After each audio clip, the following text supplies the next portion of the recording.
नायाब परिंदा। एक दिन की बात है। अली और उसकी छोटी बहन फातिमा जंगल के किनारे खेल रहे थे। अचानक अली को एक खूबसूरत परिंदा नजर आया। उसके पर नीले, सुनहरी और हरे रंग के थे और उसकी आवाज बहुत मीठी थी। अली ने फातिमा से कहा, चलो इस परिंदे को पकड़ लेते हैं। मगर फातिमा ने कहा, नहीं अली, परिंदे को आजाद रहने दो। ये जंगल ही उसका घर है।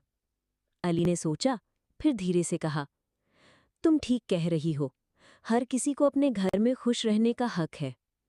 अगले दिन वही परिंदा वापस आया। उसके पंजों में एक खूबसूरत फूल था जो सिर्फ जंगल में उगता था। परिंदे ने वो फूल अली और फातिमा के कदमों में रख दिया, जैसे कि शुक्रिया अदा कर रहा हो। अली और फातिमा बहुत खुश हुए और उन्होंने सीखा कि मोहब्बत और आज़ादी सबसे अहम चीज़ें हैं। सबक: कभी किसी की आज़ादी मत छीनो, क्योंकि आज़ादी हर जीव का हक है।